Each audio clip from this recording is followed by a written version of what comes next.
Hello everyone, welcome to Market Watch. It is definitely time to discuss the Digimon trading card game market. And I got some things I want to share with you today. Let me tell you, we got some crazy things happening. What do you guys think? Let me know in the comments. And of course, please like and subscribe. And turn the notification bell on the mashed potatoes. That way you know when all these Digimon videos go live. By the way, did you know that way less of you are subscribed to this channel than ever before? I don't know if you know this, but you might think you're subscribed to this channel, but you're actually not. So maybe double check that you're subscribed and click that button. And if you're not, well, you keep watching me anyway, so subscribe and hit that button. That'd be really nice. Okay? All right. On the market, as per tradition, there ain't anything too crazy happening here. I've pretty much the same as last week, so we'll move right along to Rapidmon X and Rapidmon X. Rapidmon is falling a lot harder than Magnamon is, but they are both on the downhill slope right now. This has to do with, obviously, Numemon being the best deck in the format. That's what's basically going on here. And yeah, it is going down. Arguments like this make it fair to the fact that this is way lower than it was for pre-sales. This was $90 during the pre-sales. Now it's like a third of that almost. It's pretty crazy. And this one's just going way down. I don't know what's causing that, considering Yellow Vaccine is doing incredibly well this format comparatively to everything else. But it is down, so maybe it'll keep falling. Who knows? I think more and more people are listing them. That's also part of the problem. Like, look at all the listings that are happening. Especially Rapid X, people are really listing this card. So it makes sense that people are just trying to continuously undercut each other. That's just how the market works. Over here, we have Lottery Card Magnamon that is dropping quite a bit in price at now $800. And it is time for $800. It is. Nothing in a few days, which means it might even go down a little bit further than that. But all lottery cards instead are falling. So I guess that's pretty cool.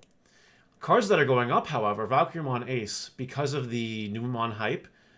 This card seeing play in Numemon and other decks. Buyout. Sell them if you got them. As well as this card, the Altart Davis and Ken.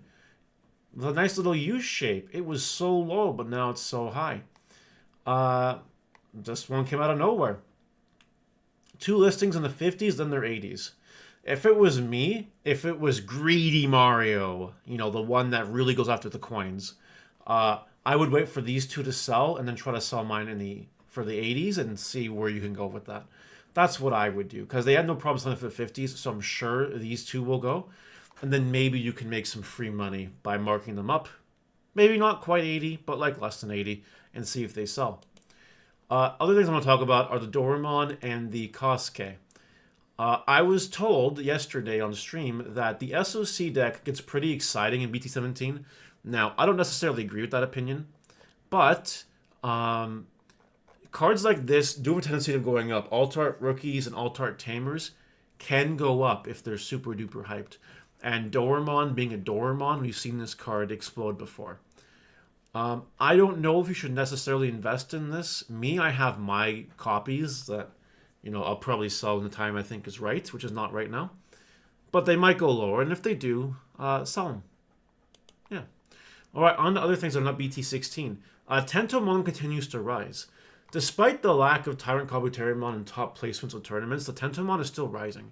So if you got this, you sell it, because it'll go down at any moment in time. Green Training, following a similar boat here, is exploding in price.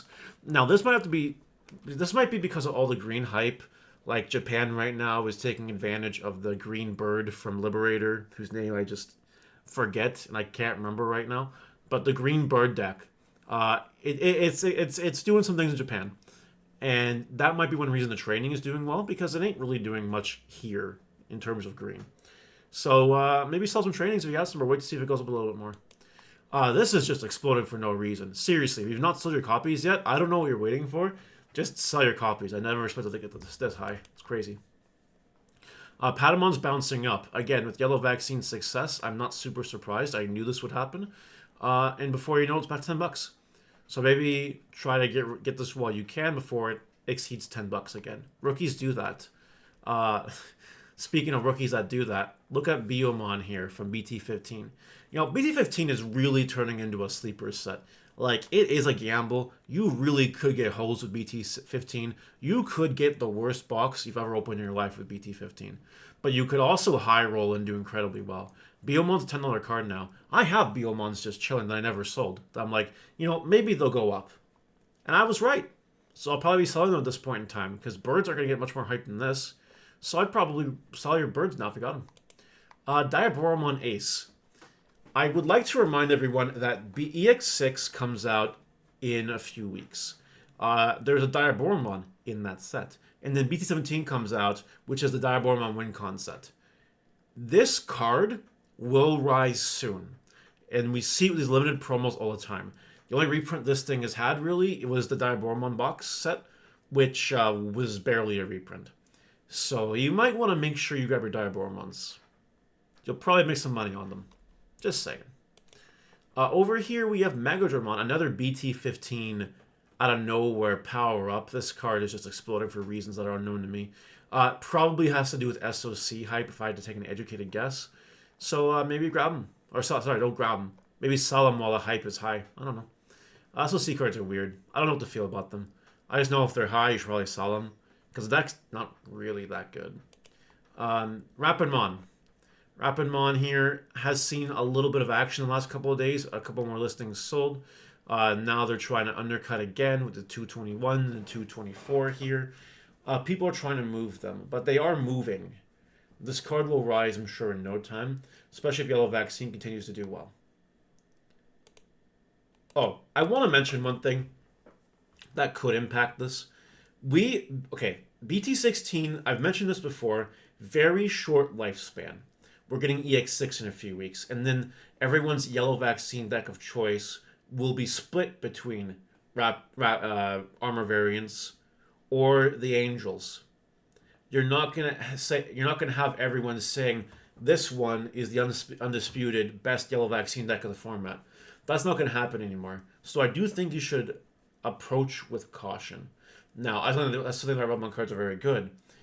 In EX6, which I'm going to start testing very, very shortly, I'm anticipating the Rapid engine and will still do very well in EX6. That's my instinct, and I'll be testing it out, obviously, because I'm a big yellow shill. But we'll see what happens. The Ultimate Cup Paildramon is up in price, which is something I definitely called, because Imperial Dramon is super hyped right now. You can wait to see if these ones sell, or you can try to sell yours for a higher price right now. It's up to you, but the time to sell is pretty much now, maybe shortly later. Godomon is down in price. Something the BT15 are exploding. This one's coming back down. Again, I'm talking about Yellow Vaccine variants. The Godomon one isn't really the best way to play this right now. When your champion slots are basically mostly armor cards, it's really hard to find room for Godomon. Nonetheless, Godomon is going down in price, so maybe not that time to grab some. We have here Digimon Emperor exploding. The few remaining 35s got bought out, and now we just got $50. So try to sell yours for 50 so you can make some quick money off Digimon Emperor. This card is very good right now, especially with Ukomons flying around the meta. We have here Andrewomon exploding with Mastermon hype. EX6 is around the corner, and it's sold for $58, and now we got 55 and higher. Probably try to sell my spare copy any moment now. We have Mastamon Alt-Art here shooting up to $300 basically. A few listings have sold recently, which is why I'm bringing this up. The quick and easy ones were sold. Now we're seeing 300s. People are preparing for Mastamon and EX6, and it doesn't surprise me that we're starting to see the action on the cards that are going to do well in the EX6 themes that we're seeing. Next, Galactamon. This is the final card we're going to talk about today. Galactamon support was announced. And just like I said it would do, Galactamon blew up in price. I called it, I knew it, and I still got my playset, my spare playset. So I'm definitely going to be selling my Galactamons now. The alt art is very close to the regular art in terms of price, so do be cautious with that. But both Galactamons are on the rise right now, and I gotta be real, I'm not super surprised. This is a card you should have got back in when it was under $20. Seriously, you should have. Digimon Liberator hype, hello? But that's where we're at right now. And I would definitely recommend selling any spare Galactamons you have right now. Galactamon won't stop getting support, sure. It might even go up a little bit higher from now. But I'm technically all about taking that guaranteed income and running with it so that you can spend that money from the guaranteed income on other things that can also probably get you a guaranteed income, right? It's good to keep the cash churning and burning. So that would be my advice. What do you guys think about Market Watch today? Let me know in the comments, and I will see you later. Bye!